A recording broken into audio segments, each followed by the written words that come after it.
परसों ही शायद एक भगत जी हैं, वो कह रहे थे रात्रि के दर्शन और उत्सव मना करके जा रहे थे और अचानक नींद आ गई। पूरी रात उनको लगा, अचानक नींद आ गई तो पार्श्व में बैठे हुए जनों ने सावधान किया, तो फिर गाड़ी से उतरे, मुख धोया।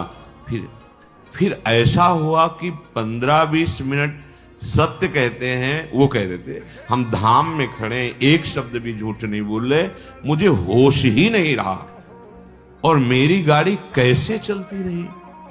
15-20 मिनट बाद जब चेतना आई तो घबरा गए कि गाड़ी कौन चला रहा था। और जहां बहुत सी गाड़ियां आ जा रही, उनका निश्चित प्रभु मेरी गाड़ी बैठकर चला रहे थे। मैं एक शब्द भी झूठ नहीं बोल रहा, कोई बड़ाई की बात नहीं कर रहा। ये मेरा हृदय, कोई माने न मान, वो कह रहे थे मेरा हृदय देख रहा था, मेरे प्रभु चला रहे हैं। उत्सव करके रात्रि का दर्शन पूरा और फिर गए तो अचानक एकदम ऐसी नींद की स्थिति। अच्छा, दिन की दिनचर्या अपनी गृहस्थों की होती है और रात में पूरा यहां जगे। सर्वतो भावेन आप प्रभु के प्रति समर्पित है, वो आश्चर्य जीवन मंगलमय हो जाएगा। मान लीजिए एक बार श्री नारदानंद सरस्वती जी महाराज नैमिषारण्य के कहीं संतों की संगोष्ठी में जाना था, बहुत दूर। बहुत विद्वान वेदांतदर्शी ब्रह्मबोध संपन्न महापुरुष थे नारदानंद सरस्वती जी महाराज। रास्ते में गाड़ी खराब हो गई, जहां कई किलोमीटरों तक कोई नगर नहीं, कोई। अब वहां संतों की सभा में पहुंचना था, कैसे? तो दंडी सन्यासी थे। उनका देखो ये बात किसी से कहना नहीं, ऐसे रखा दंड नारायण को और कहा स्टार्ट करो। स्टार्ट हो गई। जब लक्ष्य में पहुंची, दंड नारायण को हटा लिया। कोई दुर्लभ नहीं है। अनंत ब्रह्मांडों को जो अपने संकल्प से चला रहे हैं, वो एक हमारे जीवन के रक्षक हो, ये कोई आश्चर्य की बात नहीं। शरणागत के लिए कोई आश्चर्य नहीं। वो देहातीत स्थिति एक क्षण में प्रदान कर सकते हैं, हमें कल्पों लग सकते हैं। इसीलिए यहां कहा नमो नित्यम वृंदावन तरुलताभ्या करुणया। वृंदावन की लता, खगमृग, पशु पंछी, वृंदावन के रसिक जन, वृंदावन वासी जन, ये सब करुणामयी लाडली की करुणा स्वरूप है। ये हम पर दया करें। किरंतिभ्या, इनकी कीर्ति का गान करें, इनके दर्शन करें, स्पर्श करें, इनकी बातें सुने और स्मरण करें तो विभांतिभ्या पावे प्रकृति रस सारात्म महसा। प्रकृति रस से परे जो सार तत्व है, परम रस प्रेम, वो तुम्हारे हृदय, और प्रेम ही देहातीत स्थिति प्रदान करता है। चाहे आत्मरति बोलो या प्रिया प्रीतम की रति, माने प्रेम या आत्म प्रेम, तो इतना गाढ़ अवस्था की अवधूत स्थिति शरीर की शुद्ध ही नहीं है। प्रेम प्रियालाल के प्रकट रूप में इतना प्रेम, शरीर शुद्ध ही नहीं है। शरीर शुद्ध छूटना कोई कठिन बात नहीं। एक उदाहरण में पूज्य भाई जी ने लिखा कि एक कोई वंदना कर रहे थे, तो उनका नियम होता है कि जिस समय उनका समय हुआ वो अपनी वंदना करते हैं अपने ईश्वर की। तो रुमाल बिछाई और वंदना कर रहे थे। कोई नवयुवती किसी अपने प्रीतम से मिलने के लिए जा रही थी, जहां नियत स्थान था। वो उसके ध्यान में भाव में भरी उसको लांग के चली गई। वो रास्ते में ही कर रहे थे। और वो वंदना करके देखा कि वही स्त्री कुछ क्षण बाद लौट के आ रही। तब कहा, क्यों, तुम्हें इतना ज्ञान नहीं कि मैं वंदना कर रहा था और तुम हमारे को लांग के चली गई? कब? बोले अभी थोड़ी देर पहले। आप वंदना कर रहे थे, किसकी? बोले अपने मालिक की, आराध्य देव की।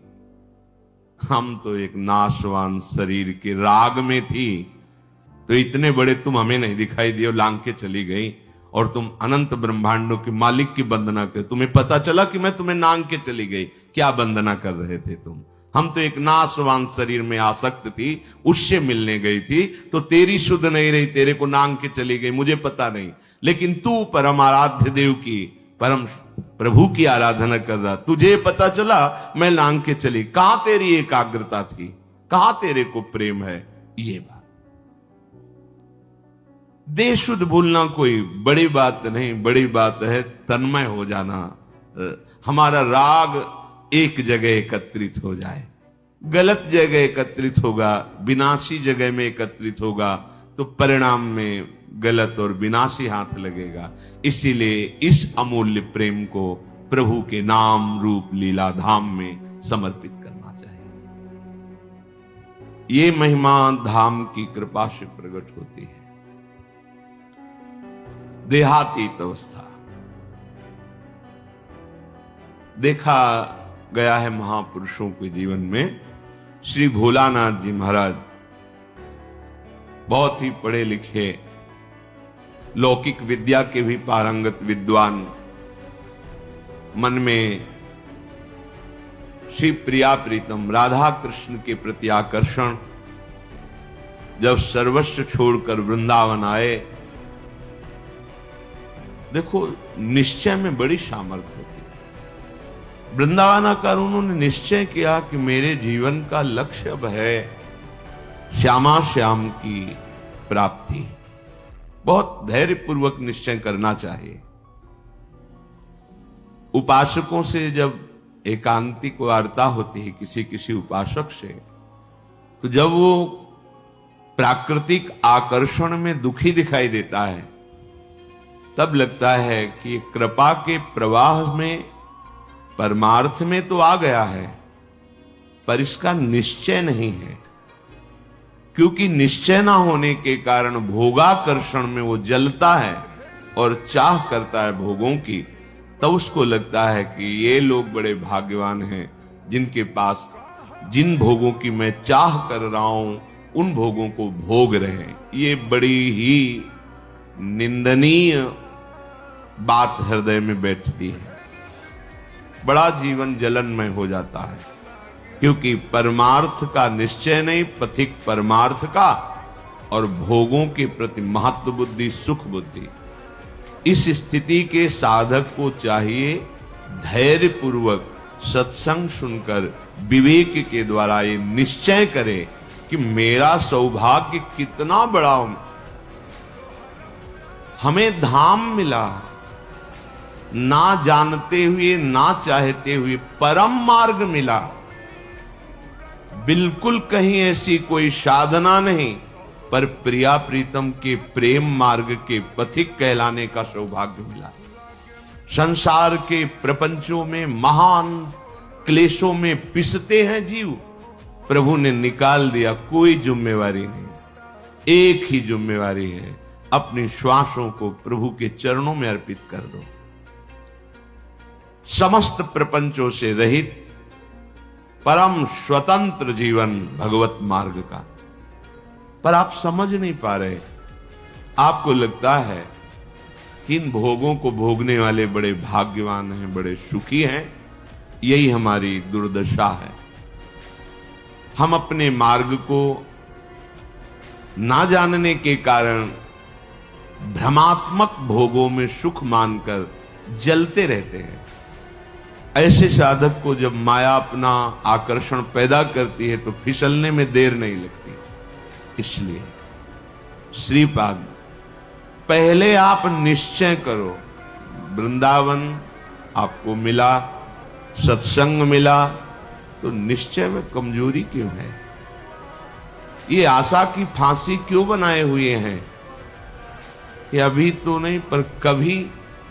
ये आशा श्री जी से मिलन की बनाओ। प्यारी जू प्यारे जू, आज तो नहीं पर कभी तो मिलेंगे ना। ये आशा नहीं है।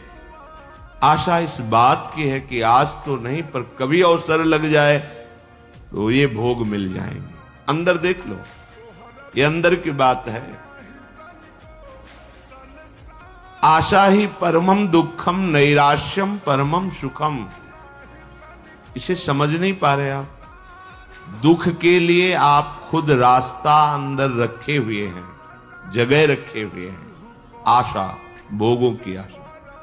तुम आज निश्चय नहीं कर सकते कि हमारा मार्ग प्रिया प्रीतम की प्राप्ति का हमें सौभाग्य से मिल गया। कितने हो भाग्य।